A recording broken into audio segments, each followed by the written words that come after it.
శరణార్థి మనోరంజని తెలుగు టైమ్స్ ముచ్చట్లకు స్వాగతం. ఇక ఇయాల్టి ముచ్చట్లు చూసేద్దాం పండ్రి.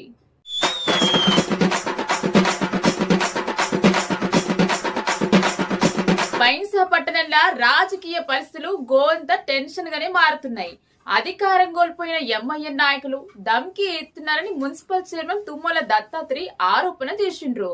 బీజేపీ కౌన్సిలర్ అల్లెం లక్ష్మిని కూడా తప్పుదోవ పట్టించే కోషిష్ కూడా జరుగుతున్నదని కూడా ఆయన చెప్పిండు. ఇక గీ చర్యలను మున్సిపల్ లీడర్లు తీవ్రంగా ఖండించారు. గిట్లాంటి ధమ్కిలకు మేము భయపడం అని కుల్లా చెప్పిండ్రు. ఈ విషయంలో vice chairman BB Khutija Siddiqui, కౌన్సిలర్లు ప్రవీణ్, సుభాష్, వడ్నపు శ్రీనివాస్, అట్లనే లీడర్ చింతపండు మహేష్ కూడా స్పందించిండు.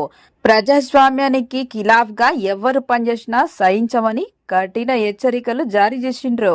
మొత్తానికి బైన్సలగి రాజకీయ పరిణామాలు ఇప్పుడు గరంగానే ఉన్నాయి. अस्सलामुअलैकुम, मैं बीबी खुतीजा भैंसा वाइस चेयरमैन। आज कॉप्शन मेंबर का मीटिंग था बंदिया में। इलेक्शन था जिसके दौरान हमारे एक कैंडिडेट को मिसगाइड करके ज़ोर ज़बरदस्ती से हाथ उठाने लगा एमआईएम वाले। फिर बाद में वहाँ पे गाली गलौज शुरू कर दिए, लड़ने को आए। इसकी वजह से हम लोग बाइकआउट कर दिए मीटिंग। जिसके बाद जाबिर अहमद काउंसलर गाली गलौज करके कमिश्नर को भी धमकी दे के वल्गर लैंग्वेज यूज़ करके गाली गलौज करके भैंसे को अंगार लगाने की धमकी दिए पुलिस बड़े ऑफिसर्स के सामने। अगर गांव में भैंसे में हम अमन और शांति के लिए यहाँ पे कोई डिस्टर्ब नहीं होना बोल के सबके भलाई के लिए चेयरमैन वाइस चेयरमैन का रोल अदा कर रहे। यहाँ से कुछ भी उन लोग धमकी दिए बाद गांव में कुछ भी होगा तो इसके जिम्मेदार जाबिर अहमद रहेंगे काउंसलर। हम ऑफिसरों से गुजारिश करते इन पे सुमोटो केस बुक करके फौरी कार्रवाई की जाए। आज के तारीख में म्यूनसिपल में आज कॉर्पोरेशन मेंबर का इलेक्शन था। ये इलेक्शन में ऐसा गुंडागिरी चला रहे, ऐसा गुंडागिरी बोले तो उनको समझ में नहीं आ रहा क्या करे तो क्या होता बोल के। ये सब कैसा रह रहा बोले तो कमिश्नर, चेयरमैन साहब, वाइस चेयरमैन साहब, काउंसलर सब बैठ के भी रहे तो इन्होंने गुंडागिरी करके सबके ऊपर हम कैसा ये करते वो करते बोल के उन्होंने अल्लम दिलीप के माँ को ने उन्होंने उठा के हाथ उठाओ बोल के वो फैजुल्ला खान साहब ने बोले सो है हम जरूर देखे सो है उनको। और इन्होंने क्या कार्रवाई कर रहे बोले तो भी हम ऐसा करते, भैंसे को आग लगा देते, भैंसे को चलने नहीं देते। इनकी हुकूमत नहीं है फिर भी इनकी हुकूमत में क्या भी नहीं करे। और ये हमारी हुकूमत में चला तो इन्होंने कुछ भी करके क्या बोल रहे बोले तो हम कुछ भी चलने नहीं देंगे, इनको आने नहीं देंगे। सबको कमिश्नर को कैसे बोले वैसे गालियां दिए। इनकी क्या चल रही भैंसे की आवाम को सब सोच लेना क्या बोले तो भैंसे की आवाम कभी भी होशियार से है। आज भी तुम हार गए फिर भी मैं एक बात बोल दे रही हूँ तुमको, ये हार के तुम परेशान हो जाके हमको परेशान करो मत और हम कभी भी परेशान होने वाले नहीं है। ये बात याद रख लो। ये एमआईएम के कौन भी हों दो, किसको भी धमकी दे रहे, किसको भी उठा के बात कर रहे, ये उठाना तुम्हारा गलती है। और तुम किसको भी हम खरीद लेते, हम बात करते, हम करते बोले तो ये कौन सा भी चलने वाला नहीं है। आज के डेट में भी सबको मैं वार्निंग दे रही हूँ क्या बोले तो भाई हमारी राज चलती, हमारी राज चलाएंगे और हमारे राज के ऊपर सब लोग जिएंगे भैंसे में। ये चैलेंज करूं मैं।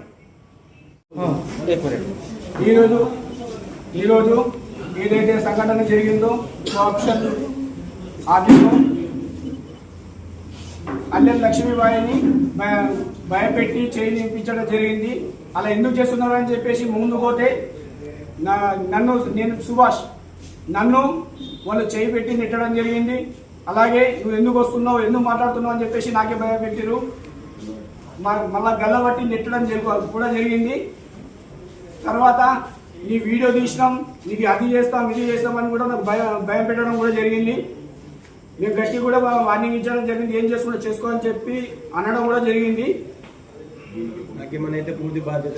ఈ సంఘటన జరిగిందో ఆ సంఘటనపై నాకు ఏదైనా అపహారం ఉంటే వాళ్ళదే బాధ్యత అని మన బైన్సా పట్టణంలోని మున్సిపల్లో జరిగినటువంటి కోఆప్షన్ ఎన్నిక సందర్భంగా ఏదైతే గత మున్సిపల్ ఎక్స్ చైర్మన్ అయినటువంటి జాబీర్ అహ్మద్ మున్సిపల్ చైర్మన్ ఎన్నికల్లో ఓటమిని జీర్ణించుకోలేక కనీసం కోఆప్షన్ మెంబర్ ఎన్నికల్లోనైనా వారి యొక్క మనుషులను గెలిపించుకోవడానికి ఏదైతే మా యొక్క 22వ వార్డు కౌన్సిలర్ అభ్యర్థి అయినటువంటి అల్లెం లక్ష్మీబాయి గారిని పక్కన ఉన్నటువంటి వ్యక్తులు వారు బలవంతంగా ఆమె యొక్క చేయిని లేపి ఆమె మాకు మద్దతు తెలిపిందని చెప్పి ఈ రోజు వారు భయభ్రాంతులకు గురి చేసి ఈ కోఆప్షన్ మెంబర్ ఎన్నికల్లో వాళ్లకు సంబంధించిన వ్యక్తులను మున్సిపల్లో పెట్టడానికి ఈ రోజు ప్రయత్నాలు జరిగాయి. కానీ ఈ రోజు మేము మున్సిపల్ ఎలక్షన్ అధికారులకు కమిషనర్ గారు కూడా ఈ రోజు ఏమని చెప్పారు, కేవలం చేయలేపడమే కాదు వాయిస్ కూడా ఉండాలి, దాంట్లో మేము రూల్స్ ప్రకారంగా చట్ట ప్రకారంగా ఈ ఎన్నికలు నిర్వహిస్తున్నాము, మీరు సహకరించాలని చెప్పినా కూడా వారు వంకరగా వారి యొక్క వాయిస్ ని మాట్లాడము. కమిషనర్ ఈరోజు బైన్సా మున్సిపాలిటీలో కోఆప్షన్ ఎన్నికలు నిర్వహించడం జరిగింది. దాంట్లో ఎన్నికల సమయంలో ఏదైతే ఎంఐఎం పార్టీ బీజేపీ కౌన్సిలర్లకు ఆమెకు భయభ్రాంతుల్లో గుర్తు చేసి ఏదో నమ్మకమైన మాటలు చెప్పి బలవంతంగా ఆమెకు చేతులు లేపించడం జరిగింది. దీన్ని మేము పూర్తిగా ఖండిస్తున్నాం. అప్పుడే దాన్ని మేము ఖండించి ఆ కోఆప్షన్ ఎన్నికలను నిలిపివేయడం జరిగింది.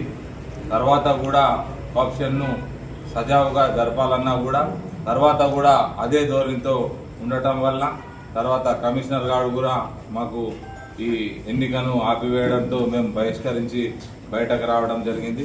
తర్వాత కూడా ఏదైతే ఎంఐఎం గుండాగాళ్ళు ఇక్కడ ఇంతకుముందు రాజ్యాన్ని వెళ్ళిన జాబీర్ అహ్మద్ మేము ఊరుకోము, బైన్సాకు మత కల్లోల రూపంలో మేము గొడవలు చేస్తామని సభాముఖం కూడా తెలియజేయడం జరిగింది. అదేవిధంగా కమిషనర్ గారికి కూడా గలీజ్గా వల్గర్ మాటలతో మాట్లాడి ఆయనకు కూడా భయభ్రాంతులుగా గురి చేయడం జరిగింది. దాంట్లో ఎంఐఎం కౌన్సిలర్లలో ఏదైతే అవుట్ స్టాండింగ్ రూపంలో ఉండి కూడా ఇంకా అక్కడ వచ్చి దౌర్జన్యంగా ఏదైతే గుండాయిజంగా చేయడం జరిగింది. అదే బేటా ఇప్పటికీ కూడా చెప్తున్నాం, మేము బైన్సాను మార్పు చేయడానికి రావడం జరిగింది. నువ్వు ఓడిపోయినావని, నాకు పదవి లేదని ఎన్నో భయభ్రాంతులు గుర్తు చేయడం మరియు ప్రజలకు భయపెట్టడం జరుగుతుంది. ఖబర్దార్, నీకు ఇంకా ఈ ఓటమి ద్వారా మీకు ఇంకా నేర్పిస్తాం. రానున్న కాలంలో కూడా మీకు ధీటుగా సమాధానం చెప్పి మేము బైన్సాను శాంతియుతంగా ఉంచడానికి ప్రయత్నిస్తాం. తర్వాత కూడా కొన్ని రోజుల్లోనే మేము ఈ కోఆప్షన్ ఎన్నికలను సజావుగా జరపడానికి ముందుకు పోతామని కోరుకుంటున్నాం. తెలియజేయడం జరిగింది. ఒక్కడే చెప్తున్నా, ఖబర్దార్ జాబీర్ అహ్మద్, 20 సంవత్సరాలు పరిపాలించవచ్చు, కేవలం 5 సంవత్సరాలలో నీ యొక్క పాపులు ఉడగకుండా ఈ 5 సంవత్సరాలు ఈ బైన్సా పట్టణాన్ని శాంతియుత వాతావరణంలో మీ మున్సిపల్ యొక్క ఏదైతే చైర్మన్ కావచ్చు, వాచ్మెన్ కౌన్సిల్ సిబ్బంది మొత్తం కలిసి కూడా ఇలాంటి అవాంఛనీయ సంఘటన జరగకుండా, ఇలాంటి అవినీతికి పాల్పడకుండా ఈ మున్సిపల్ ని నడిపిస్తామని చెప్పేసి ఈ మీడియా పరంగా తెలియజేస్తున్నాం. ఇంకొకటి, ఏదైతే బైన్సా పట్టణాన్ని శాంతియుతాన్ని నాశనం చేస్తాం, భయభ్రాంతులకు గురి చేసి మున్సిపాలిటీ మీద తాళం వేస్తాం, మీ బడ్జెట్ సమావేశాలు మేము ప్రతిసారి మీ రసవస చేస్తాం, గొడవలు సృష్టిస్తామని చెప్పేసి భయపెట్టడానికి మేమేమైనా చిన్న పిల్లలం అనుకుంటున్నారా? బిడ్డ, నీ 20 సంవత్సరాల పరిపాలనలో ఉన్నటువంటి కౌన్సిలర్లు విన్నారేమో గానీ ఇప్పుడున్న ప్రతి ఒక్క కౌన్సిలర్ కూడా ధీటుగా జవాబిచ్చే విధంగా నీకు ఈరోజు నీ బడ్జెట్ సమావేశంలో కావచ్చు, నార్మల్ మీటింగ్ లో కావచ్చు, నీకు ధీటుగా జవాబిచ్చే విధంగా ఈరోజు ఎన్నుకోబట్టిన ప్రజాపాలన ఎన్నుకోబట్టినటువంటి కౌన్సిలర్స్ ఉన్నారు. ఈ రోజు ఏదైతే నువ్వు గత 20 సంవత్సరాల పరిపాలనలో నువ్వు చేసిన అవినీతిని అంతా బయట పెట్టి నిన్ను జైలుకు పంపించకపోతే బిడ్డ, మేము మగ పుట్టుగా పుట్టలేని చెప్పేసి ఈ సందర్భంగా తెలియజేస్తూ, నువ్వు మాతో ఎంత ఢీ కొడితే అంతా నువ్వే నష్టపోతావు అని చెప్పేసి ఈ సందర్భంగా తెలియజేస్తున్నాము. కాబట్టి రానున్న రోజుల్లో కూడా శాంతియుత వాతావరణంలోనే ఈ కోఆప్షన్ ఎన్నిక జరుగుతుంది. ఏదైతే జనతా సర్కార్ అని చెప్పేసి మేము ఒక ప్రభుత్వాన్ని ఏర్పాటు చేశాము, ఆ ప్రభుత్వంలోనే 4 కోఆప్షన్ మెంబర్లు మా వ్యక్తులు ఈ రోజు ఎన్నిక అవుతారని చెప్పేసి ఈ సందర్భంగా మీడియా పరంగా తెలియజేస్తూ ఈ అవకాశం ఇచ్చిన ప్రతి ఒక్కరికి జై శ్రీరామ్. 1వ తేదీ ఏప్రిల్ 2026 రోజున కోఆప్షన్ ఎన్నికలు బైన్సా మున్సిపాలిటీలో నిర్వహించడం జరిగింది. దాంట్లో మొదటిగా ఎలక్షన్ జరిగే ప్రాసెస్లో వాయిస్ ఓటు ద్వారా ఎన్నుకోబడని నియమ నిబంధనలు ముందే టీపీఓ గారు అందరికీ చెప్పడం జరిగింది. ఆ నియమ నిబంధనలు ప్రారంభించిన తర్వాతనే నేను తీసుకోవడం జరిగింది. కానీ ఎటువంటి నియమ నిబంధనలు పాటించకుండా మా యొక్క బీజేపీ కౌన్సిలర్ అల్లెం లక్ష్మీబాయిని భయభ్రాంతులకు గురి చేసి బలవంతంగా చేతులెత్తే ప్రయత్నం చేశారు. కానీ ఆ పన్నాగాలు సాగలేదు. దాన్ని మేము చట్టవిరుద్ధంగా భావించి ప్రజాస్వామ్యాన్ని కూడి చేస్తారు ఈ ఎంఐఎం గుండాలు. ఈ ఎంఐఎం గుండాలకు మేము రాబోయే రోజుల్లో గట్టిగా బుద్ధి చెప్తాము. ఎందుకంటే వారు చేసిన అవినీతి అంతా ఇంత కాదు. 20 సంవత్సరాలలో వైజాగ్లో ఏం జరిగిందంటే అభివృద్ధి పేరు జరగదు. ఓన్లీ మత కల్లాలు మాత్రమే, ఇంకా జరిగింది ఏం లేదు. అక్కడ బడే మియా ఓవైసీ ఏమంటాడు, जाबिर के शिवा एमआईएम यहाँ पे जो कंपलसरी जीतता है. अभी क्या हुआ मियाँ, बड़े मियाँ देख के जीता है ना, क्या हुआ, क्या हो रहा है हम भी बताएंगे. अभी तेरा हुकूमत नहीं चलने वाला है, हम दिखाएंगे क्या करने वाला है. ఇంకో విషయం ఏంటంటే ఈరోజు మా 8వ వార్డు కౌన్సిలర్ గిరిజన బిడ్డ అయిన సుభాష్ గారి పైన ఎంఐఎం కౌన్సిలర్లు వారిపైన చేసుకోవడం జరిగింది. దాని పేరు మీద కూడా మన చట్టపరమైన చర్యలు తీసుకోవాలని మున్సిపల్ శాఖ తరఫున మేము కోరుకుంటున్నాము. ఇంకో విషయం ఏంటంటే జాబీరు, నువ్వు ఇంకా మా విజయాన్ని నువ్వు జీర్ణించుకోలేకపోతున్నావు. నిద్రలో నుంచి ఇప్పటికైనా మేలుకో. ఎందుకంటే నువ్వు ఇంకా నేను చైర్మన్ అనే రూపంలోనే ఆ భ్రమలను బతుకుతున్నావు. ఎక్కడన్నా ఎర్రగడ్డ హాస్పిటల్లో చూపించుకో. దానికి మేము సజెషన్ అవసరమైతే లెటర్ ప్యాడ్ ఇచ్చే అక్కడ పంపించడం జరుగుతుంది. కానీ ఇక్కడ వచ్చి పిచ్చి పిచ్చి చేష్టలు చేయకండి. అది నీ వయసుకు తగ్గిన గౌరవం కాదు. 20 సంవత్సరాలు రాజకీయం చేసాం. 20 సంవత్సరాలు రాజకీయం చేసి మరి ఈ పిచ్చి నాటకాలు ఎందుకో, బీజేపీ కౌన్సిలర్ని కొనడం ఎందుకో, మభ్య పెట్టడాలు ఎందుకో, అంతా నీ చిల్లర రాజకీయాలు మా ముందర పనికిరావు. నువ్వు చేసిన అవినీతిని కప్పిపుచ్చుకోవడానికి తీసుకుంటున్నాను. బీజేపీ సహాయం ఎందుకు అడుగుతున్నావు? పిచ్చి పట్టిందా నీకు? బీజేపీ అవసరం లేదంటావు, బీజేపీ విరుద్ధం అంటావు. బీజేపీ కౌన్సిలర్ ఎందుకు మభ్య పెడుతున్నావు? మా బీజేపీ కౌన్సిలర్ కానీ ఇతర కౌన్సిలర్ కానీ ఎవరు మభ్య పెట్టలేరు, ఎవరు కొనలేరు. మీ యొక్క వాల్యూ అక్కడనే ఓవైసీ నగర్ అంతవరకే పరిమితం. మా బైసా రాబోయే రోజుల్లో పట్టణ అభివృద్ధి లక్ష్యమే ధ్యేయంగా మేము ముందుకు సాగుతాం. అలాగే municipal councillor young and dynamic అందరూ దాదాపు గ్రూప్ 1 ఆఫీసర్లు, ఎంపీడీఓ కానీ కమిషనర్ కానీ బైసా పరిసర ప్రాంతాలలో జాయిన్ అవుతున్నారు. వాళ్ళ లాంటి ఆఫీసర్లు అభివృద్ధి చేయడానికి కష్టపడి చదువుకొని ఉద్యోగాల్లో చేరితే వాళ్ళని మీ గుండాయిజంతో భయపెట్టి ఇక్కడ డ్యూటీ చేయకుండా ప్రతి కమిషనర్ని భయపెట్టడమే మీ పనిగా మారింది. అవినీతిలో మీరు మునిగిపోయారు. ఆఫీసర్లని పనిచేయడం లేదు. దీనిపైన మేము ఉన్నత స్థాయి అధికారులకు కూడా చర్యలు తీసుకోమని కోరుతున్నాం. అలాగే కలెక్టర్ గారికి, సిడిఎం ఆఫీసర్ గారికి, ఇంకా సీఎం తెలంగాణ గవర్నమెంట్ చేతగాని గవర్నమెంట్ అది తయారైంది. ఆఫీసర్లు ఇంత జులుమవుతున్నది. కానీ దీన్ని పట్టించుకోలేకపోతే ఆఫీసర్ల గోడు ఎవరు చెప్పుకోవాలా? వారిపైన రేపు అటాక్ అయితే ఎవరు బాధ్యులు? గవర్నమెంట్. మీరు దీనికి బాధ్యులు. అలాగే జాబీర్ అహ్మద్ వైశాల మతకల్లాలు జరుగుతున్నాయి. ఇప్పటికీ ఇవాళ పోలీసుల ముందే ఛాలెంజ్ చేశారు. ఏమైనా మేము చెప్పిన ఆర్డర్ పాస్ చేయకపోతే ఇద్దరు ఎలక్షన్స్ డిక్లేర్ చేయకపోతే మేము మతకల్లాలు సృష్టిస్తామని, దానికి బాధ్యులు మీరేనని ఇవాళ బహిరంగంగా ప్రకటించారు. పోలీసులకు మేము కూడా ఒకటే విన్నపిస్తున్నాం, బహిరంగంగా ఛాలెంజ్ చేస్తామని చట్టపరంగా చర్యలు తీసుకోవాలా. మేము శాంతియుతంగా హిందూ ముస్లిం అందరూ కలిసి ఈ ప్రజాస్వామ్యం అంతా గవర్నమెంట్ ఎన్నుకోబడ్డది కాబట్టి పోలీసులకు మేము ఏ విధమైన సహకారం అందిస్తాం రాత్రి పౌలు ఎప్పుడైనా. కాబట్టి మీరు శాంతియుత వాతావరణం మేము ఎప్పటికీ కోరుకుంటున్నాం. కాబట్టి మీరందరూ సహకరించాలని కోరుకుంటున్నాం. బైన్సా మున్సిపాలిటీలో కోఆప్షన్ ఎలక్షన్స్ ఉండే ఈ కోఆప్షన్స్ ఎలక్షన్స్లో ఎంఐఎం గుండాలు ఏదైతే బీజేపీ కౌన్సిలర్ అల్లెం లక్ష్మి గారికి మీరు చేతిలేపండి అని ప్రలోభాలకు గురి చేసిండ్రు.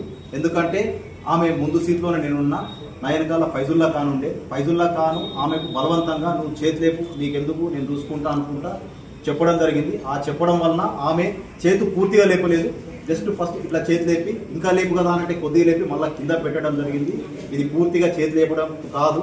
అదేవిధంగా యాజ్ ఏ ఎలక్షన్స్ రూల్స్ ప్రకారం చేతులేపుడుతో సహా ఏదైతే వాయిస్ కూడా ఇవ్వాలా, నేను వీళ్లకు సపోర్ట్ చేస్తున్నాను, అటువంటి వాయిస్ ఎక్కడ కూడా ఇవ్వలేదు.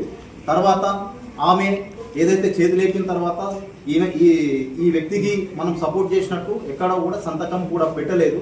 ఆమె ఇప్పుడు ప్రెస్ మీట్ కూడా పెట్టడం జరిగింది. నాకు ప్రలోభాలకు గురి చేసి ఈ విధంగా చేసిందని చెప్పిండు. అదేవిధంగా అక్కడ ఏదైతే కౌన్సిల్ మీటింగ్ ఉందో కౌన్సిల్ మీటింగ్లో చాలా దింగాన చేయడం జరిగింది. అక్కడ ఏదైతే అప్స్టాండింగ్లో ఉన్న వ్యక్తులు కూడా అక్కడ ఉండి దింగాన చేసిండ్రు. కాబట్టి వెంటనే పోలీస్ యంత్రాంగం వీళ్ళపై చర్యలు తీసుకోవాలా. అదేవిధంగా ఆమెకు తర్వాత మాట్లాడితే నాకు ప్రలోభాలకు గురి చేసిండ్రు. వాళ్ళ పక్కన కూర్చున్నా కాబట్టి నాకు చేతి లేపు అంటే నేను లేపినా అని ఆమె చెప్పడం జరిగింది. ఆమె వాళ్ళ కొడుకు వాళ్ళు వీడియో కూడా రిలీజ్ చేయడం జరిగింది. కాబట్టి వెంటనే పోలీస్ యంత్రాంగం దీనిపై చర్యలు తీసుకోవాలా. ఎందుకనంటే జాబిర్ అహ్మద్ గారు మీకు ఆల్రెడీ ప్రజలు తీర్పు ఇచ్చిండ్రు. మీకు మీ ప్రభుత్వం లేదు అని మీకు బాధ చాలా ఉన్నది, కానీ ఇది కరెక్ట్ కాదు. కాబట్టి మీరు వెంటనే దీన్ని వాపస్ తీసుకొని ఇప్పుడు మీరు టెంట్ వేసుకొని కూర్చుంటాం, అది వేసుకొని కూర్చుంటాం, టెంట్ వేసుకొని కూర్చుంటే అది వేసుకొని కూర్చుంటే ఏం కాదు. ఖచ్చితంగా రాబోయే రోజులలో ఇంకో 10-15 రోజులలో మా చైర్మన్ గారు మళ్ళీ కోఆప్షన్ పెడతారు. పెట్టిన తర్వాత న్యాయమే గెలుస్తుందని మేము చెప్తున్నాము.